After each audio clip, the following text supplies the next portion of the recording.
Good morning, everybody, and welcome back to another day of 100 Days of Code with me, Lily Code. It's day 62 today, so thank you so much for joining me today. And also, I wore a special t shirt for you. It's not just me today, it's Leanne and Pickle Rick. Lily and Pickle. So, anybody who's watched Rick and Morty will know about Pickle Rick. Oh, great. So there you go. Leanne and Pickle Rick are in the building. Rick and Morty is a very, very, very funny cartoon. It's the thing I love about it. I used to do science and used to be a scientist for many years. And, well, like 5 years, do you know what I mean? I'm not that old. But anyway, so yeah, there's loads of science, like innuendos in it, and it's just quite science based. Rick is a mad scientist. He's like the best galactic scientist in the whole world, and he travels around with his nephew, who's like a little wimpy kid, but actually is the more intelligent one. Well, let's not say that, but like it's just funny when you actually look at the dynamic. You know, Rick is a bit of a scaredy cat, but he does tend to have, or Morty is a bit of a scaredy cat, but he does tend to have logical insights. Like Rick is just crazy. Like he nearly kills the two of them multiple times, but he just has no, even though he's the smartest guy in the whole world, he just seems to sort of hate existing, you know? It's fucking brilliant. It is. It's so good. So check that out, and then you can get swifty with Rick and Morty. It's a really good show. So yeah, as soon as you watch the first episode as well, I've seen the first episode like 4 times, you'll probably be like, what on earth? And it's only for over 18s, by the way. It is not for children. I probably shouldn't have even recommended it, because who knows who's going to be watching this. Yeah, it's sort of for adults, so any adults out there. And for children, I love Home Alone. Home Alone is a brilliant movie. Check out Home Alone. Bit scary, actually. What do I really love?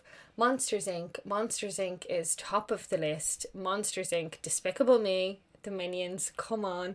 So if you haven't seen Monsters Inc. or Despicable Me, check them out, and that's it. So now we have recommendations for everybody. So we're going to get started on our new section here. We're on section 12. So that was only 2 minutes. That's grand. I was like, God, if I've been waffling for about 5 minutes, but I haven't. It's only been 2, so I'm going to continue. Right, so let's go. So I have my app.js file here. It's a new project.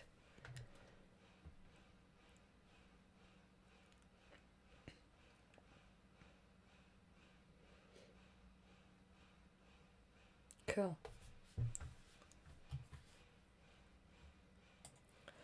Okay, guys, so what we're going to do now is we're looking at the inside of React, or like React under the hood, if you will. So we're trying to see how React truly works, or not how it truly works, just how does it work? How is it performing things? And, why is that important? So by digging into it a bit and going through this lecture now, chapter 12, we're going to be figuring out how React actually works, which is going to be helpful to understand how to use it.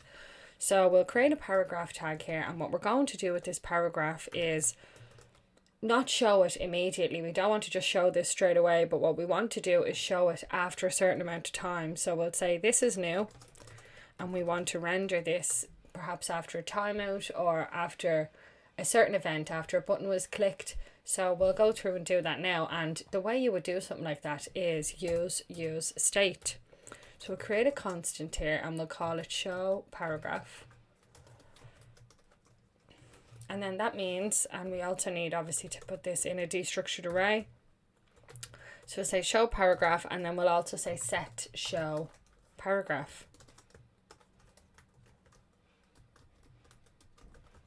Like so, and then this is going to be equal to set state. And or use state, sorry, use. All the React hooks start with use, not set. So there you go, and then we can just import that from React. So we can add it on here and just say use state. Cool, like that. Perfect.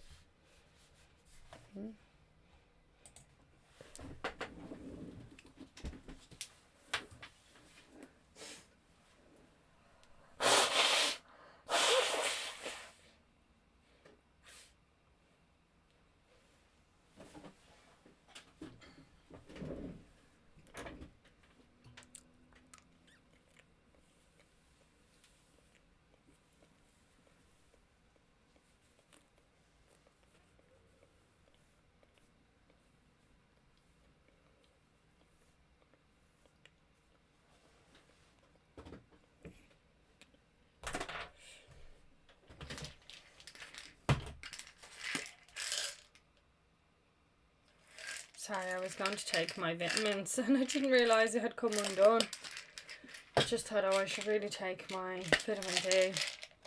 Vitamin C. Keep yourself healthy, guys, you know. Take the vitamins. Sorry, this wasn't supposed to be recorded. I don't know how it came back on. I don't know how long it's even been back on. I might have to cut it. But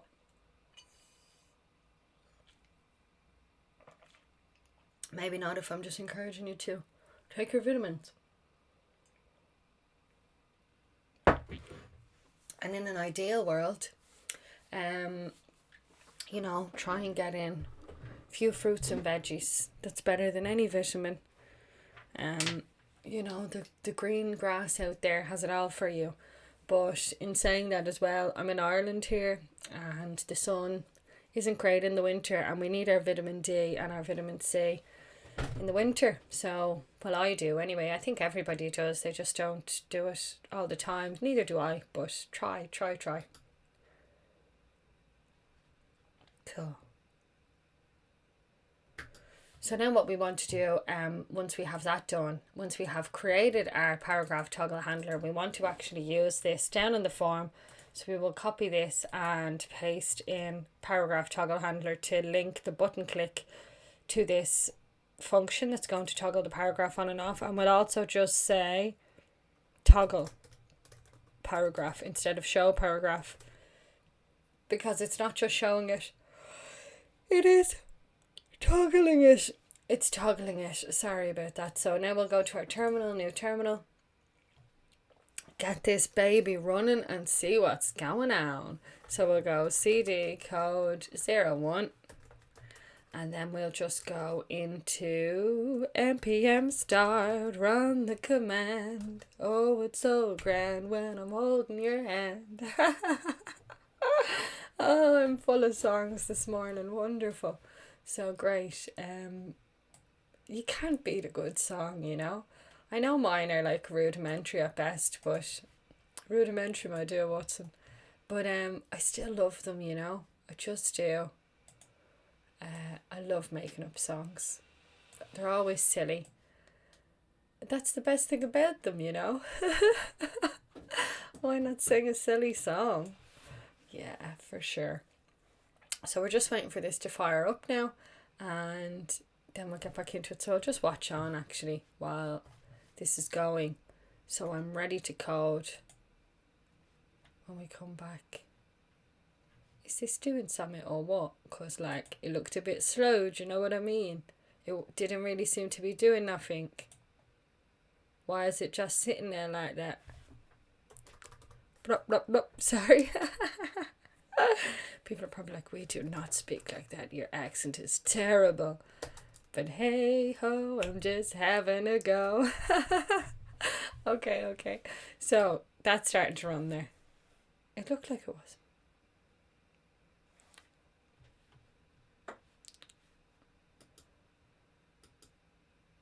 Okay, cool. So then in his app.css, which you can see here, this isn't a module.css file. This is just a CSS file. So that means it won't be imported. Why is everything so slow? Is something happening here? I'm suspicious, so suspicious. When time goes slow, who's doing the dishes? I don't know. Right, so... Oh, wowza. Come on, mate. Let's just keep this thing going, innit? So, in my app.css file here, which is not a, oh my god, everything is so slow, which is not a module.css file, so we won't have it imported by any key name, aka classes, styles, class, as you've seen me use during this project, from our module.css file. Instead, we just use it like a normal CSS file, which will be called out in the index.tsx, or else, is it called out here? It should be called out here actually. Yeah, so we still call out our app CSS in the adjacent folder because they're right beside each other. So, and button should actually be lowercase here, of course it should be. So I'll save, and great, I can see this here now. And I also just want to make this align items, align, what's going on, center. Anyway, I was thinking, is that enough singing? But you tell me, because I could go all day. Okay, so here we have my browser, and we'll take a look at this. So, as you can see, we have a button here. So there's a button, it's toggling the paragraph. So I'll just open this up here. Ay, mamma mia. Great. So that's working. We can see that that is toggling on and off the paragraph. So great.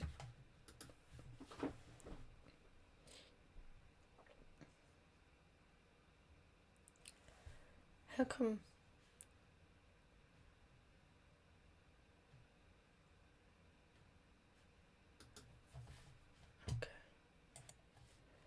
Okay, so basically we have this toggle function running, and we wanted to check whether or not the component was re-rendering. So I've added this console log to check whether the component re-renders when we hit this button.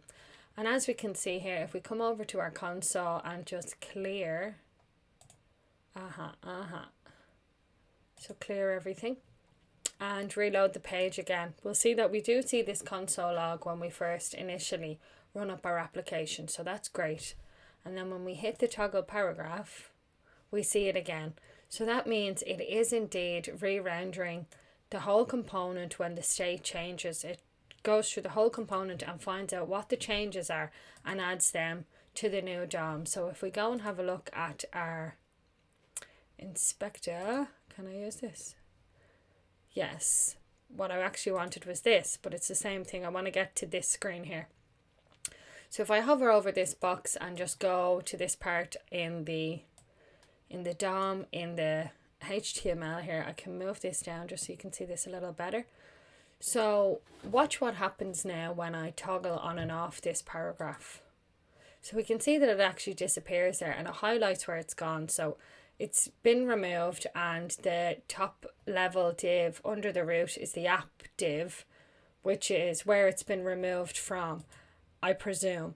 But then if we add it in, you can see it being highlighted and added in at that exact location there, at the paragraph or wherever the highlight was. So underneath the H1, it's been inserted into the DOM, and nothing else in this DOM is changing. So React sends React DOM, the virtual DOM, and then what is deciphered is what is the exact difference. And that one line of code, or maybe it was 5 lines of code, but only the code that is different, that has actually changed, is added to the DOM. The whole DOM isn't rewrote every time, because that would be not very useful. Messing with the DOM too much would cause the whole browser to be slow. So we will continue on and see what else.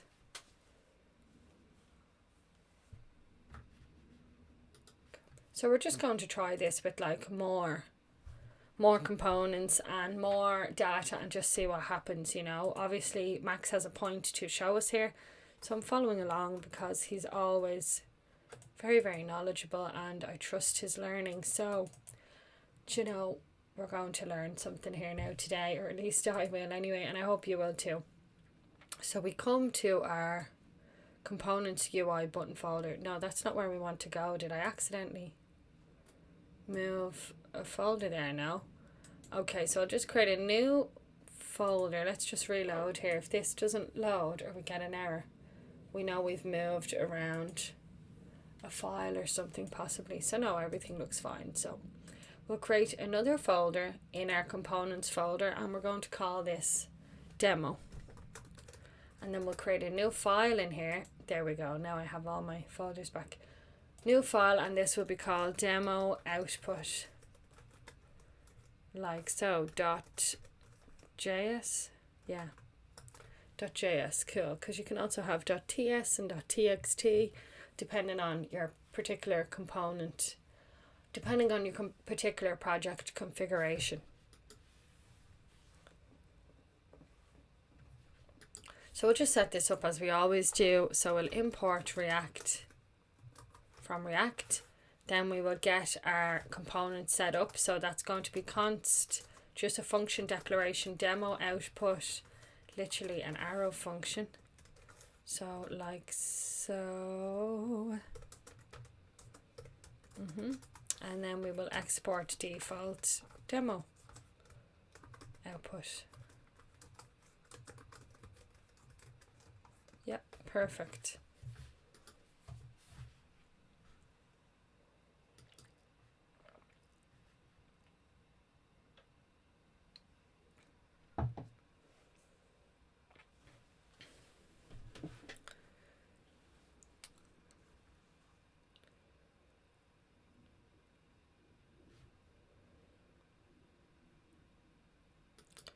Cool, right, so what we're going to do now is pass in props to this demo props, and we're going to conditionally show a paragraph in here based on what has been passed in from the props. So we will return a paragraph because this is all on one line. We don't need our normal parentheses, but I mean you still could add them. So we'll add a ternary here. So we'll say props.show. So we're waiting on some value to come in and tell us whether or not to show this. And if this is the case, then we will show the string this is new. And if this is not the case, so this is a ternary, you have your question mark. So you have your evaluation statement that you want to evaluate to true or false. If it's true, you show the first thing. If it's false, you show the second thing. So then we have, this took me a while to get as well. I remember this in my last job, and yeah, look, I was looking at it for a while and I was like, what on earth? It just takes, this stuff takes a little minute to click. And then once it's clicked, you get it, you know. So please don't be hard on yourself. It just takes a minute to click. So let's see how this is going to work. Yeah. So rather than doing what we were doing now in app.js and just showing this paragraph, I'll comment this out and we'll use our demo output instead, because now it's all coming from somewhere else. And we'll also set show to show paragraph.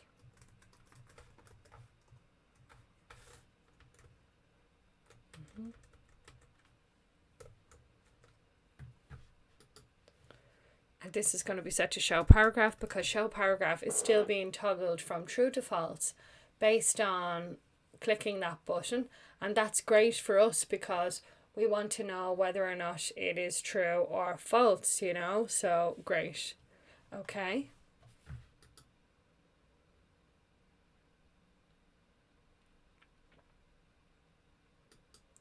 Okay, cool. So you'll see it's slightly different DOM behavior now. Oh, so did we not import this? Let's just make sure. So let's have a look at our error there. It says demo output is not defined in app.js on line 18. So we just haven't imported this here. So there we go. We just haven't properly imported this.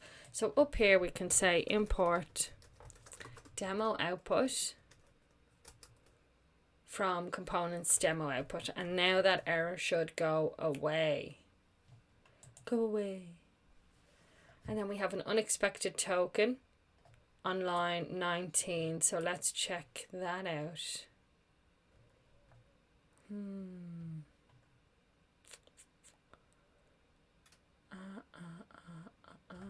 So demo output props.show, yeah, that is what that should be taking in. So let's just reload. Okay, so let's just see what's going on here now. So now if I hover over this, and we can see here we do have the paragraph. So it's doing it slightly differently now. It didn't say completely hide it, completely take it away from the DOM. It's still within the DOM, it's still there. We can see our empty paragraph because we still have our paragraph tag, and then we have a ternary operator either showing this is new or an empty string. So there's just an empty string in there at the moment. So if I click this button, we should see this is new. And if I highlight somewhere else while I do that, you should see that flash. Yeah.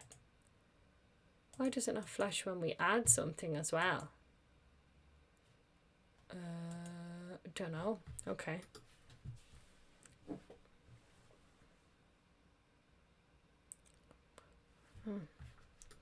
In Max's browser, that does actually flash when you open and close it, because I just seen it there. So this is obviously in different browsers, but anyway, even if flashing on one of the actions is sort of enough, you probably, when you're developing, you end up clicking. If a button's supposed to be clicked, best believe you're not clicking that button once. You're like, is it working? So yeah.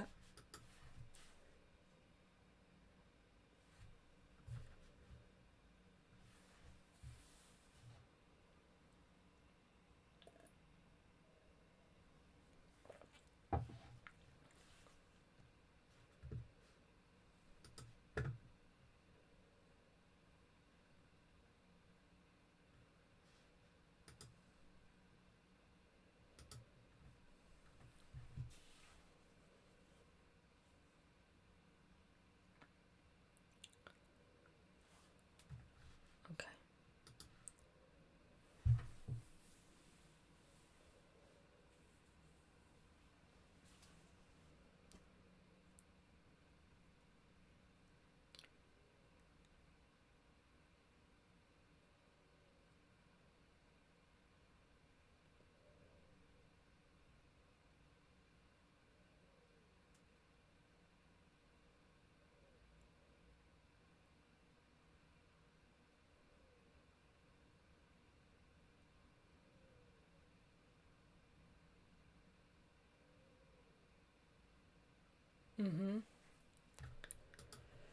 Yeah, so the change that we actually see happens in demo output here. But you see when we toggle the paragraph, that this app running is still being incremented.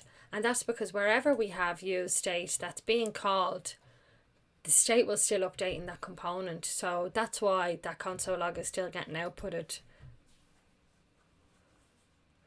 because that's where we're managing the state of this show paragraph.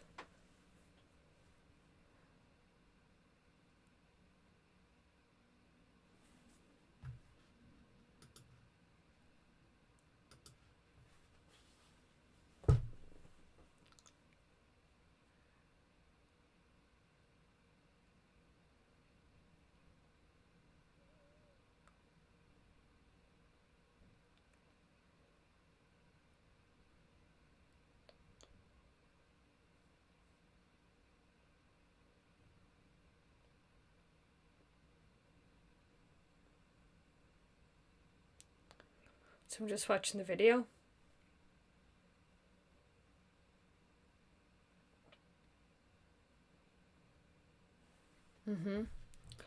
Yeah, so the props in demo output is what's causing demo output to be re-rendered.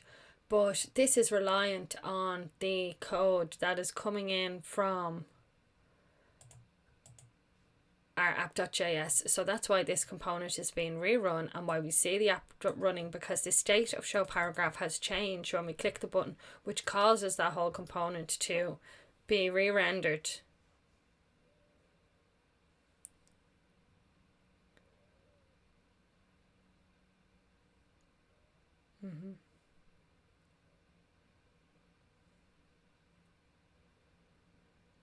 Yeah, cool. So just to make this clearer, if we add a console log in here within the props, which really we should see this coming out now, because basically the props is changing based on the state of the app.js show paragraph. But just to show it in action, we can say demo output. Oh Lord. Demo output running. Sorry for the profanities, guys. And let's save that. And now if we toggle paragraph, we can see we do get it when we first... Let's just reload and start again. So once we reload, we get app running and demo output running because it runs all the components when it starts. It spins up the application. And then we can see app running, which is console logging out because we've touched in this component, we've re-rendered this component, because we've changed the state of something in this component, which is the show paragraph state that we're tracking. And then that then sends that information down to the props or through the props of the demo output. So therefore the demo output also re-renders, which is why we see this console log. So there you go, guys. Brilliant. Yeah, great. So, perfect. Let's continue.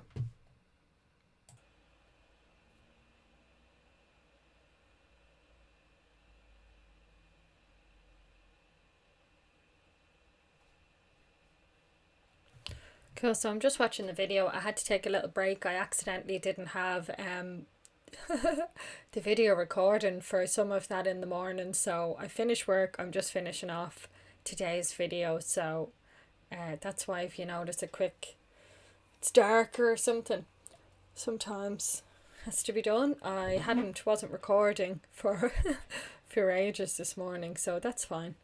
We'll just continue on. So yeah, so he's just toggling the paragraph at the moment. I'm just getting back up to speed with where I was at. Which now we're there. We're there.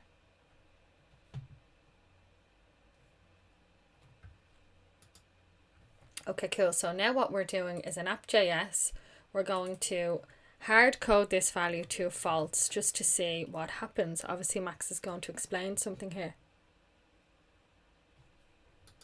So this means, seeing as this is being shown based on whether or not this is true or false, this should never show now because it's just set to hard coded as false. We would expect it not to show.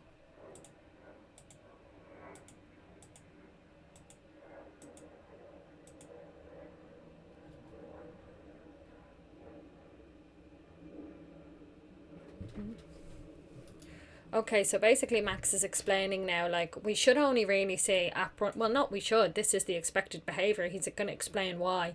But what we might have expected to happen is just to see app running. Why would it go to demo output running if we've just given it the static value of false? There doesn't seem to be a need for it to go to that component and re-render the demo output component. But we'll find out now why. And I think I already know why. Yeah, I know why. So if it's going to, we're still passing in a prop here, and the prop is show and of false. So when you're passing in a prop, like, it still has to go here to decide what to do with the props, regardless of whether it's false or not. Then it comes in here and evaluates it's false, so it doesn't do anything, but it still has to come in here in order to complete, like, this component here. I'm not sure. Let's wait and see what Max actually says. That's my guess.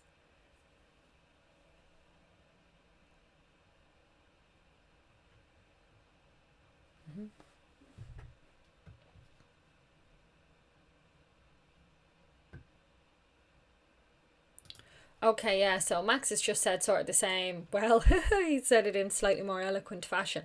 But what Max has said is that when we have demo output here like this, and also the button component, which this can be a capital B, because we actually do have our own button.js component here. So we just need to import that, and then that should work. So import button. Yeah, there we go. So we have that. And from... where is it? So we'll do our, let's go up a level. Okay, no, so we don't need to go up a level. We just go straight in. And the reason I know we didn't need to go up a level, because if I go up dash dot dot dash is leave this folder level and go to the folder level above. And then I can see it's node modules public source.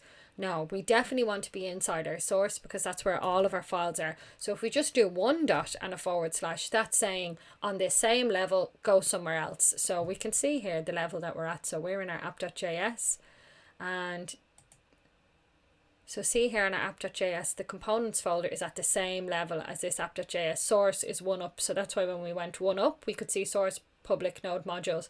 We could go one up, but then we just have to come one down again. We want to get the components, so we can just access that by staying at the same level, which is what this ./ means. Then going into our components folder, if we open this up, we just need to go to our UI folder then, because we can see UI button, and then we can access the button. Sorry. So UI / button. Bada bing, bada boom, baby. Oh no, I need to do one more button, I think.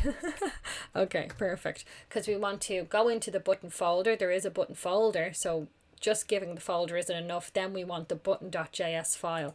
So now that error should go away and we should be able to use our button. And it's telling us we haven't exported it. So it's saying here, export default button. That looks like it's exported to me. Baby girl, baby doll. Let's just reload. Did I do that already? Strange. Oh, I don't know why that wouldn't work. Well, to be honest, I haven't even looked into the code of the button or anything. So look, we just won't worry about that for the moment. I'm really not concerned about an import of a button. That's not what I'm learning right now. So sorry if that's not helpful for you guys, but sure. Do you know, I just am going to get stuck on why a button isn't important. That's not what I'm trying to learn right now. So this demo output, because we're defining this in our return statement, and when we change the state, it re-renders this component. And when it comes in here to return what's returned within the return block, this demo output is another component, which is practically just like a function call. So when you're using it is a function call actually. So if we go to our demo output, we can see components are just functions. So when we put that in somewhere in another component for it to be used, we're saying a function, so it needs to go off and run that function in order to complete the rendering and the returning of this component. That's part of it. We've added a function in there that needs to be executed. So that's what's going on there. Cool.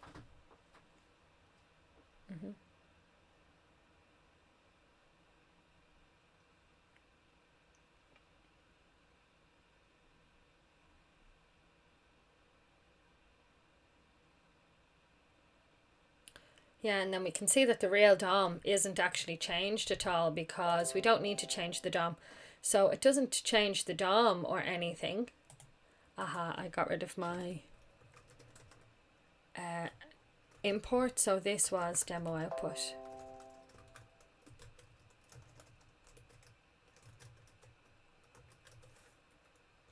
From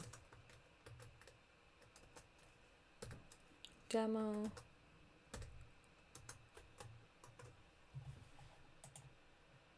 Okay, so I just imported it wrong. I need to add the .js and now the button should work as well. So that's what it was. Let me make sure.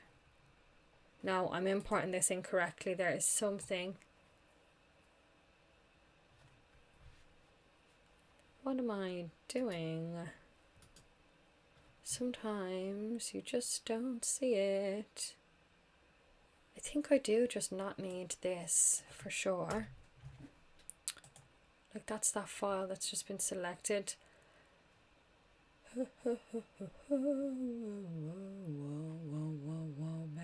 Baby, you're making me so.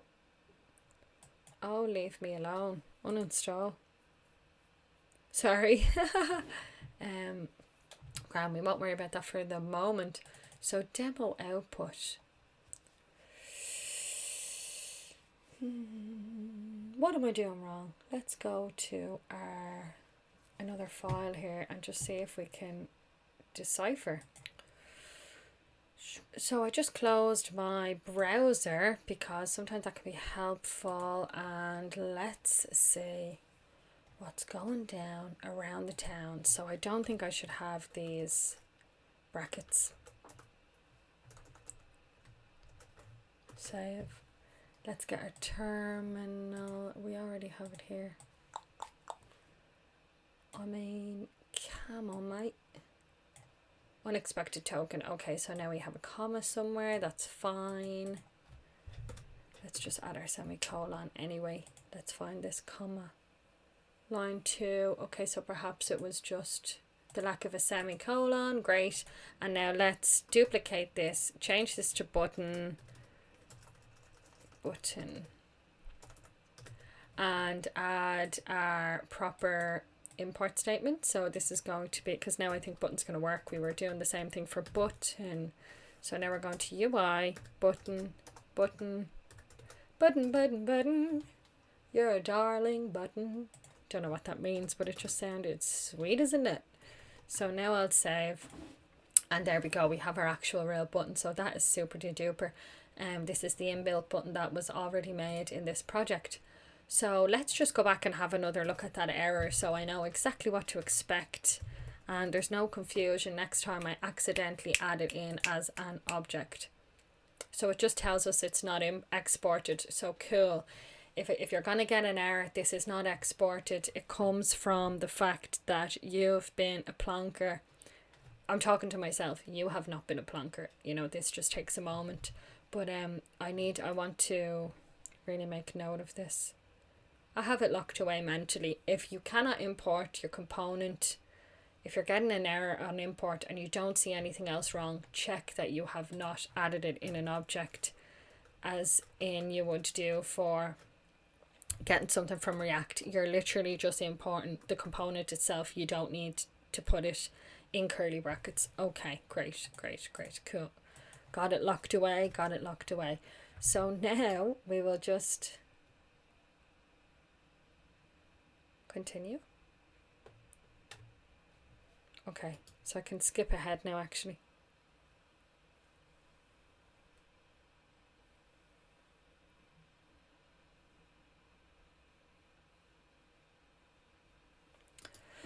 Yeah, so now because of the way React runs, so if we change the state of something in app.js and we change the state of something in here, it will rerun any function definitions we have. So for example, demo output and button are both component functions. Components, that is just a function declaration that makes a component, so it runs them again. So if we had a really big project, you know, this could really trickle down a few levels, and I think we're going to discuss that now.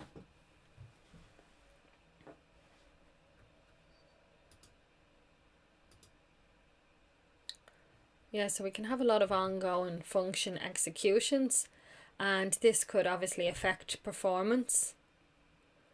And when for something like demo output here, where we had faults being passed in, we definitely don't need to rerun that again. Oh, what did he just say at the very end? Shoopity doop, shoop, shoop ba doop, shoop ba doop, shoop ba doop ba doop ba doop.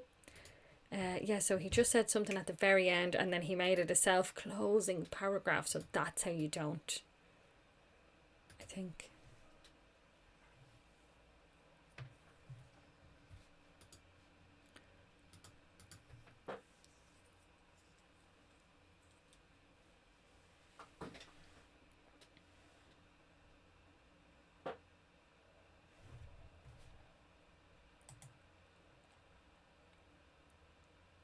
Yeah.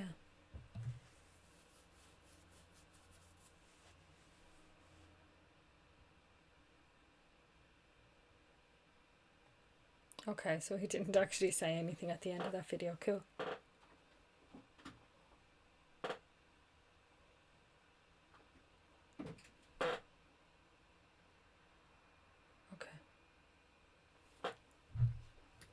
Okay, so he said that React is optimized for this type of behavior, and in most applications, if they're small or medium even, this will not be a problem. But if you have a really big application, it could become a problem, and there is ways to optimize this flow of data so that you don't need to rerun everything, I presume, but we're going to get into that, so let's wait and see.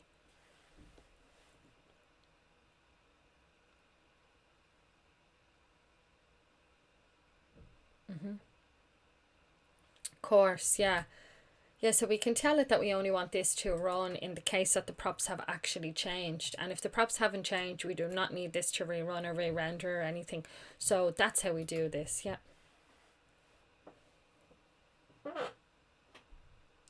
so yeah, how do we do this?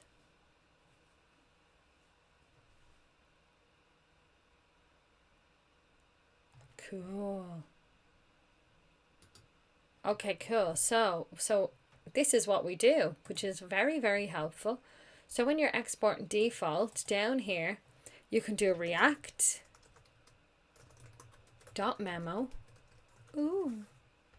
And wrap your functional component declaration like this. This doesn't work for class-based function declarations. It only works for components that you have defined like a function like this, because you can also declare functions in other ways, and it only works for functional component declarations. But then you can do react.memo and wrap your component name in parentheses, and this then tells React only if the props have actually changed, been passed in something else. That's the only reason I want you to re-execute this.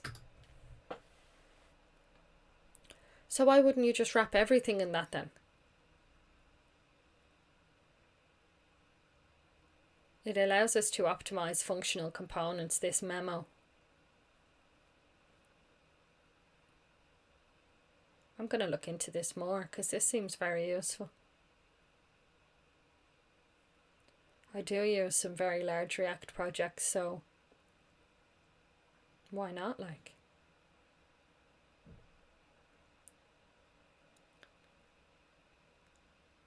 Cool. So now, pause. Let's pause. If I save and rerun this, let's see. So we get app running and demo output running on the first instance when the app fires up, because yes, it has to render those. Hey, mamma mia, nothing changed. Why are you doing this to me? Oh, it did change, sorry. Oh, yeah. Okay. So if we go back into our app.js and we make this a static value, because we were toggling, so it was definitely changing there. So if we just put this back to false, yeah. So therefore the value will not change when we keep clicking this button. It'll just be false, false, false. So we can see on the first run, it did run. It did come into these components and console log out the various console logs in app and in demo output. Cool. And then if we toggle, it only re-renders app running. That's awesome, because the value now is not changing because we just have it set to a static value of false. So that's really cool, actually. I like that. Max is so great. Okay. Lovely.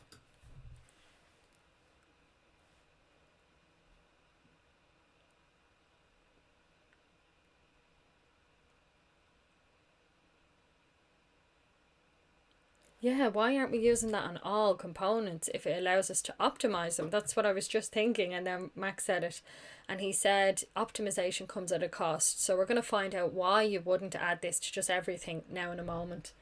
I think I need some hand cream. My hand is like, it feels like it needs a stretch, but I'll just give it a massage instead while I watch this.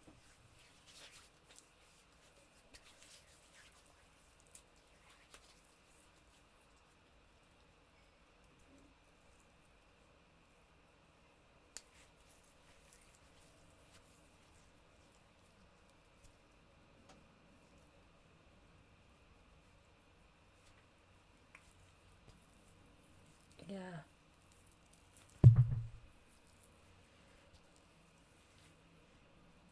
Right, cool.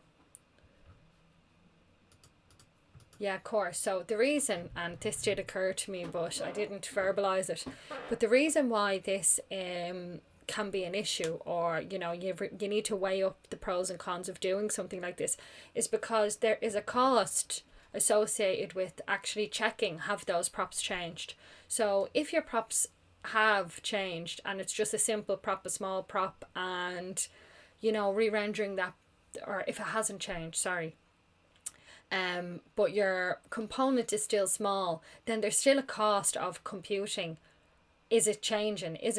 So either you have the cost of computing with memo, do the props change, or else you have the cost of just re-rendering the component again. And then in that sense, so there's complexity and time needed to perform both actions. You need to actually perform an action regardless of which one you choose. So the place where memo can be very helpful is if you have a really big component that takes in a lot of different props, and there's a lot of other components that are sort of leveraging on that component, that they could go down a big chain, and you sort of have an idea. So you need to know your components well, but if you were building something from scratch, you would know them well. So yeah, that's sort of the trade-off. So you need to use your discretion, and for quite complex components where they might be taking in a lot of props, maybe then it's a good chance to check, well, is something changing, or if there's a big long chain that is could be called as a result of one thing being re-rendered higher up the chain. So that's what's going on.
Might give my face a bit of a massage as well while I'm at it.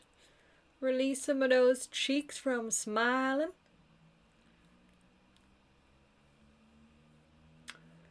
Yeah.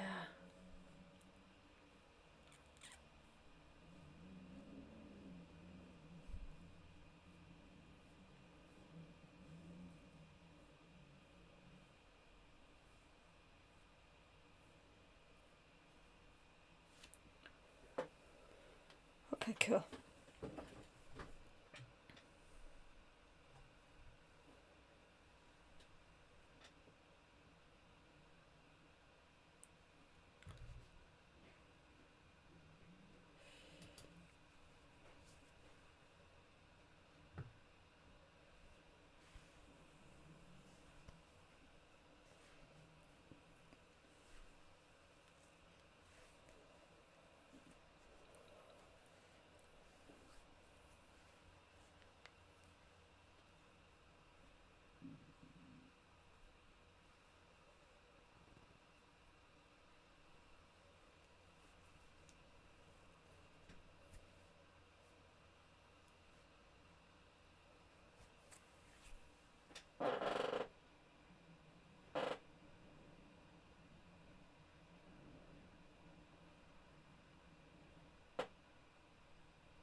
Nice to have a stretch, guys. So I'm still just listening to Max.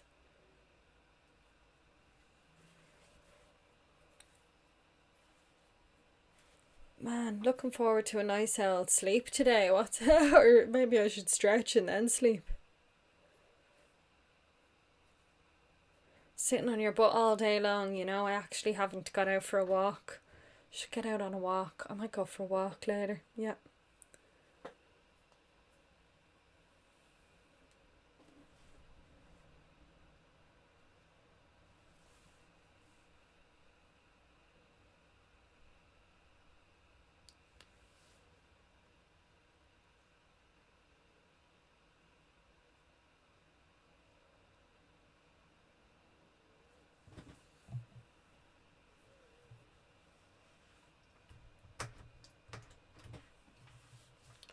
Sorry, my arm also feels like it needs a... I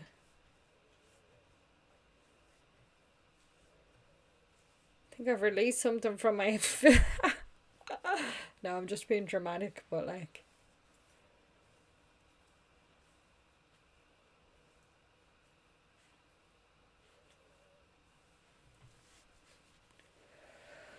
Don't forget to move, guys. That's what your body is made for, you know? This wonderful body of mine that allows me to move about my day and do the things I need to do. Absolutely wonderful. So he's just going on here for like quite a while. Okay, now we're starting to code. Okay.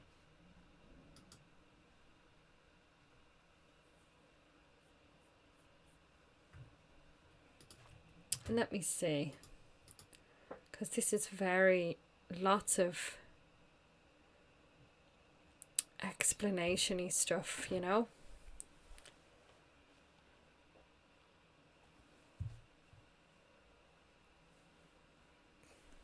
I think I'm going to just skip through to 13 because I might come back and do this, but really just watching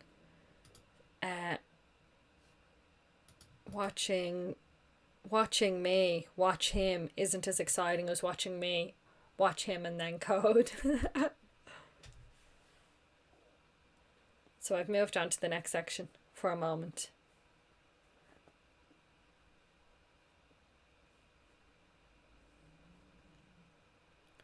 So we've built components with functions so far, but we can also build them with class-based components, which I did just mention because React.memo does not work with that. So if you want to check whether the props has changed coming in and you want to use this memo to do it, you cannot do it with a class-based component, but you can use class-based components for other things, and maybe people just have it as a preference. They just know how to properly navigate those things that you can and cannot do with class-based functions, components, class-based components. And this is actually great. I was using classes today in work. So this is actually great. I'm really looking forward to seeing this because then you just start to piece things together, you know. So it's all just builds and builds and builds on top of each other, guys. So just keep on doing your little bit. Just keep tapping away at it, and it does just start to build on top of each other, the knowledge that you're learning. Even if it feels like it's all crazy, it eventually makes more and more and more sense. It took a while for that to happen for me. Yeah, well, in the beginning you're sort of delighted you're going through doing your free code camp, you know, you're getting the questions right. Then the first time you go off and build something, I think I got stuck in an error for a week on my first attempt at even trying to make a HTML page. I was like, I thought I was an expert. And then the more you learn, the more confused you get in a way, but then it all just sort of starts to make sense, and you gain the skills of how to properly search for answers. You gain the skills of how to keep your cool as much as you can when things are going completely awry, and you just learn how to understand it all better. So just keep at it, guys. Honestly, it comes together. So this is great. I'm going to build some class-based components right now. This is 100% optional, he said, and you can't skip this section.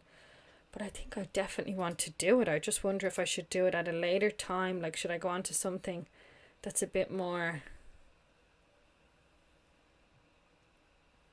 you know, a bit more relevant for right now, like not something that's just like totally optional. Yes, I can. So I can go back to chapter 17, which was building the meal application, which is perfect because we were just working on that a few days ago. So this is actually great. I'm going to go back and do this. So, and then I'll come back and do the classes at the end, but you know, we won't be doing optional. I think it's a better flow for me. So here we're on chapter 17, practice project, adding HTTP. So I'm going to just pause and go and get this set up so I'm not wasting your time. Or actually, no, I will. I was going to say there's 54 minutes on the clock, so I might just call it a day, but I'll spin it up and show you what we're going to be doing tomorrow. So one moment, I'll pause and be back. Okay guys, so I just opened up my chapter 17 folder there, that the code that comes along with this project, the starting code, the starting folder, which is code 01 as always, and I've done an npm install, and now we are going to have a look at what it is we're going to be looking at. So we're just back on the mail ordering app. I actually should be further into this because I definitely did part of chapter 17. All the courses are ticked here, and I do remember doing it and then realizing I still had to go back and do a bit of finish off chapter 11 to finish chapter 17. But yeah, sure, let's just have a little look at what's in here now, and so you know what to expect tomorrow. So it's just a meal ordering app that we've already been working on. At this stage we have Firebase hooked up and everything. So Firebase is just a free tool from Google that allows you to connect with a back end. So you have a back end that you can store data in, and you connect with it via API calls, as you would with like most backends, all backends, many backends. It's how you communicate with backends, through an API request. So yeah, you send different requests, and then the server receives your request and sends you back the data. So we have all that set up. We have our backend set up, and we have meals in there. We had another folder as well, movies and tasks. But we're working currently on the meals section of this, because we are making that meal ordering application. And the last thing we left off doing was when you added an item to the cart, the little badge would bounce. So we also added animations, which was just done with transition CSS. Very, very simple, but a really nice little touch. And we also added the ability to add and remove items to the cart, which is when that little cart button would pop and do a little jump. And what else did we do? So now all we need to do actually is when we add, say for example, 3 pieces of sushi to our cart, rather than adding sushi, we want to do a little calculation where it just says sushi and then sets the amount to 3. So there's just one row for the sushi, which I think that's where we left off, if I remember correctly. So yeah, that's it. And I'll actually just tell you the day that we did that, because I should have the days, and if not, apologise. So let's see, I should know the day here. Where you at? So let's just open up a new window while this has been a slow poke, and go to open folder. This is just on my personal computer just on my desktop monitor. I'm streaming from my secondary monitor here, so I mean I'm just opening up a folder to get some information. So there ain't much to show, do you know what I mean? Well, I could still show you, but it's boring. So YouTube, I don't know, sites, documents, sites, daily goals, 100 days of code, bish bash bosh. Let's open that up. Yes, this is the one. So, and now I'll just run npm start on this. Start, cool. And then let's see, so adding a cart to our cart with click handlers, cool. So day 61, was that yesterday? So yeah, so we have been working on this recently. Okay, cool.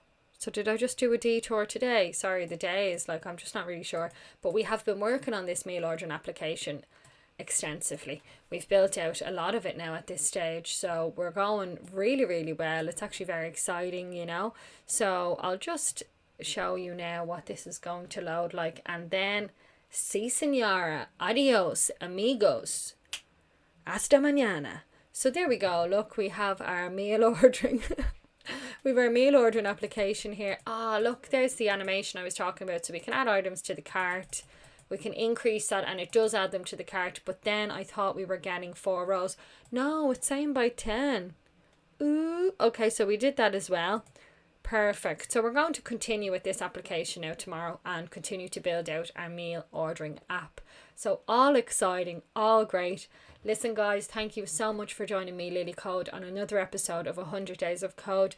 Do stay tuned for my tutorial based videos. Do reach out if you have any questions or comments. I would love to just interact with you all and, you know, have a chat. It's great. That's what I'm here for. And please do like and subscribe if you like my content, because it makes my day, and so other people can see the video. And look, just have a fantastic day with yourselves. That's all I really want. So peace, love, harmony, peace again. Adios guys.